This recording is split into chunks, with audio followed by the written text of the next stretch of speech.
ہم یہ جانتے ہیں کہ ہم جب قبر میں دفنا دیا جاتا ہے کسی کو تو اس کے بعد اس کی ہڈیاں پوری طرح سے بوسیدہ ہو جاتی ہیں، جلا دیا جاتا ہے تو پورا پاؤڈر ہو جاتا ہے ہڈیوں کا.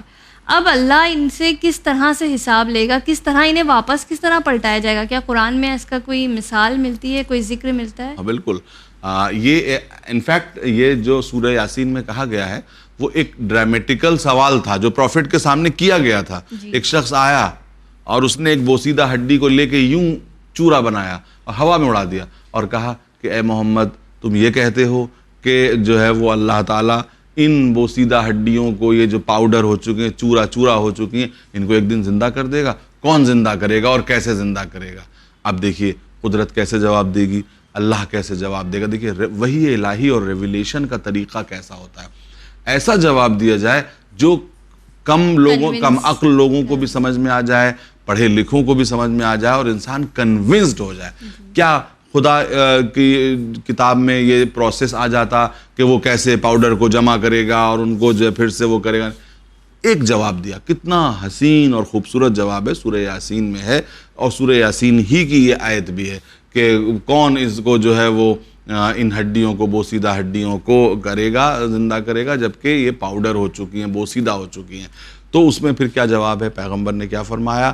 کے لیے جواب آتا ہے کہ قل، کہہ دیجئے کہ ان کو وہ زندہ کرے گا. دیکھیے ایک دوسرا سوال ہے لیکن وہ کتنا خوبصورت سوال ہے کہ ان سے کہہ دیجئے کہ ان کو وہ زندہ کرے گا جس نے ان کو پہلی بار پیدا کیا تھا.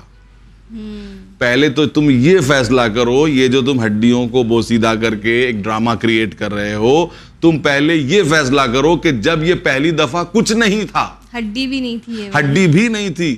دوبارہ پیدا کرنا آسان ہے، پہلی دفعہ پیدا کرنا مشکل ہے. تو پہلے تو تم یہ بتاؤ کہ جب تم کچھ نہیں تھے، جس نے تمہیں پہلی دفعہ پیدا کیا تھا وہی تمہیں دوبارہ پیدا کرے گا. جس وقت تم ایک قطرے سے بھی نیچے تھے، تم تھے ہی نہیں، تم عدم میں تھے، یو ور نتھنگ، تم کچھ بھی نہیں تھے.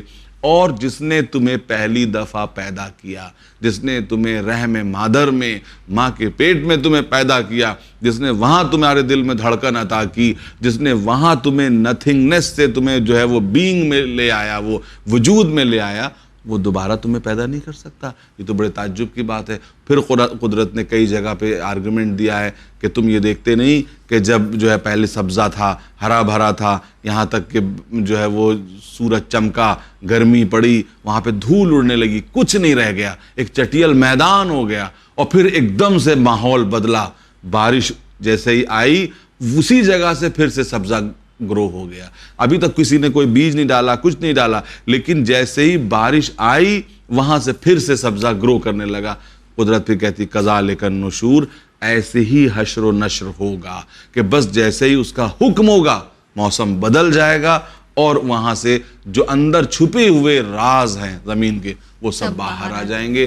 کوئی بیج نہیں تھا لیکن کوئی جز تھا، کوئی ایسنس تھا جو اندر چھپا ہوا تھا. جیسے ہی بارش آئی وہ سبزہ پھر سے دوبارہ اگا انہی اسپیسیفیکیشنز کے ساتھ جس طرح پچھلے سال اگا تھا، پھر سے وہیں سے اگا.